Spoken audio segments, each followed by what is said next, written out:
పూరా లోకల్. కాంగ్రెస్ నాయకులకు బీజేపీ జాతీయ ప్రధాన కార్యదర్శి కరీంనగర్ ఎంపీ అభ్యర్థి బండి సంజయ్ సవాల్ చేశారు.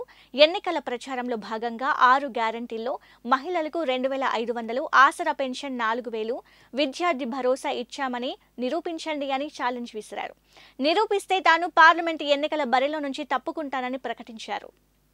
అంతేకాదు, నిరూపిస్తే కాంగ్రెస్ తరపున పార్లమెంటు ఎన్నికల్లో స్వయంగా నేనే ప్రచారం చేస్తా అని షాకింగ్ కామెంట్స్ చేశారు. నిరూపించకపోతే మీరు పోటీ నుంచి తప్పుకుంటారా అని ప్రశ్నించారు. నా సవాల్ను స్వీకరించే దమ్ము కాంగ్రెస్ లో ఏ నాయకుడికైనా ఉందా అని అడిగారు. కాంగ్రెస్ పార్టీని దేశ ప్రజలే నమ్మే పరిస్థితిలో లేరని విమర్శించారు. అసలు దేశాన్ని నడిపించే నాయకుడు, ప్రధాని అయ్యే క్వాలిటీస్ ఉన్న అభ్యర్థి కాంగ్రెస్ లో ఉన్నారా అని ప్రశ్నించారు. కనీసం పీఎం అభ్యర్థి ఎవరో కూడా తెలియదని ఎద్దేవా చేశారు. కరీంనగర్ లో తనకు ఎవరూ పోటీ కాదని అన్నారు. ఆ 2 పార్టీలు 2వ స్థానం కోసం పోటీ పడబోతున్నాయని జోస్యన్ చెప్పారు. రాష్ట్రంలో కొన్ని చోట్ల బీఆర్ఎస్ కు డిపాజిట్లు కూడా రావని పొలిటికల్ డ్రామా. ఎందుకంటే నిన్న మొన్న ఏం చేసిండ్రు, 6 గ్యారెంటీలు ఇది రుణమాఫీ చేస్తా 15th ఆగస్టు చేస్తా అని చెప్పి అన్నారు. కాంగ్రెస్ పార్టీ అన్నది అనగానే బీఆర్ఎస్ నాయకుడు ఏం చేశారు, హరీష్ రావు గారు, చలో 15th ఆగస్టు చేస్తా అంటే నేను రాజీనామా చేయడానికి సిద్ధము అని చెప్పించి హరీష్ రావు గారు అన్నారు. కాంగ్రెస్ పార్టీ రేవంత్ రెడ్డి గారు ఏమన్నారు, స్పీకర్ ఫార్మేట్ లో తీసుకొని రా అన్నారు. ఇదంతా పొలిటికల్ డ్రామా. ఎందుకంటే మెజార్టీ సీట్లు తెలంగాణ రాష్ట్రంలో భారతీయ జనతా పార్టీ గెలుస్తుంది కాబట్టి ప్రజల దృష్టి బీజేపీ నుంచి మళ్లించడానికి ఈ 2 పార్టీలు కలిసి ఆడుతున్న డ్రామా.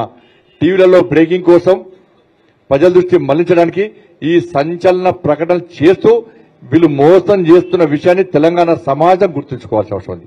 ఎందుకంటే బీఆర్ఎస్ పార్టీ పోయినసారి ఇచ్చిన హామీలు నెరవేర్చకుండానే బీఆర్ఎస్ పార్టీ తీసుకుపోయి బొందబెట్టినారు.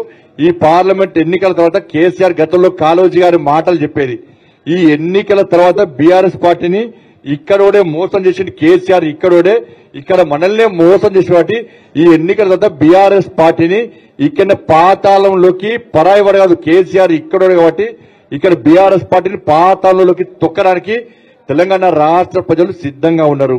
కాంగ్రెస్ పార్టీకి ఇలా వాళ్ళిద్దరు సవాల్ చేస్తున్నారు కదా, చలో నేను చెప్తున్నా, నేను సవాల్ చేస్తున్నా.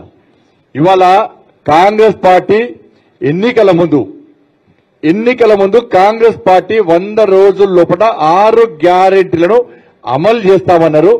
మాకు మా మేనిఫెస్టో ఖురాన్, భగవద్గీత, ఇంకోటి బైబుల్ లాంటిది అని మీరు చెప్పారు. ఇలా మీరు 6 గ్యారెంటీలు అమలు చేస్తాన్నారు కదా 100 రోజుల లోపల. ఇలా కొంతమంది కాంగ్రెస్ పార్టీ నాయకులు ఇప్పటికే 5 అమలు చేస్తామంటారు కదా.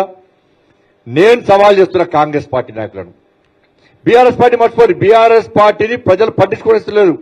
బీఆర్ఎస్ పార్టీ తెలంగాణ ప్రజల మనోభావాలు దెబ్బతీసింది, హామీలు నెరవేర్చలేబట్టి తీసుకుపోయి బీఆర్ఎస్ పార్టీ బొందబెట్టారు.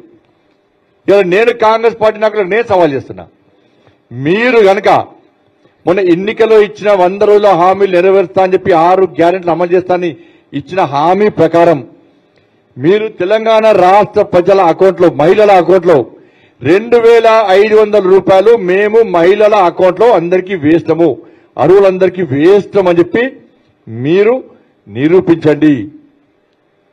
దాంతో పాటు 4000 రూపాయలు ఎన్నికల్లో ముందు ఇచ్చినటువంటి 6 గ్యారెంటీ ఇచ్చిన హామీ ప్రకారము 4000 రూపాయలు ఆసరా పెన్షన్లు ప్రజల అకౌంట్లో వేస్తాము అని చెప్పి మీరు నిరూపించండి.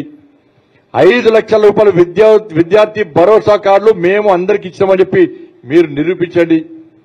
5 లక్షల రూపాయలు ఇల్లు జాగా లేని వాళ్ళకు ఇస్తామని చెప్పి మీరు నిరూపించండి.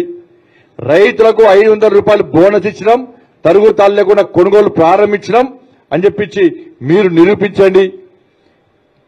రైతులకు 2 లక్షల రూపాయలు అది చేస్తున్నారు.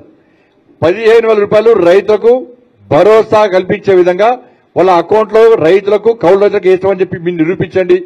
12,000 రూపాయలు రైతు కూలీలకు ఇస్తామని చెప్పి నిరూపించండి. చలో ఇవి నిరూపిస్తే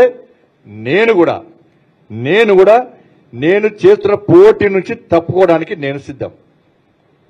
నేను ఇప్పుడు చెప్పిన విషయాలు మేము నెరవేర్చినాం అని మీరు నిరూపించండి. నేను కూడా పోటీ నుంచి తప్పుకోవడానికి నేను సిద్ధం. మీరు నిరూపించకుంటే మీరందరూ పోటీ నుంచి తప్పుకుంటారా?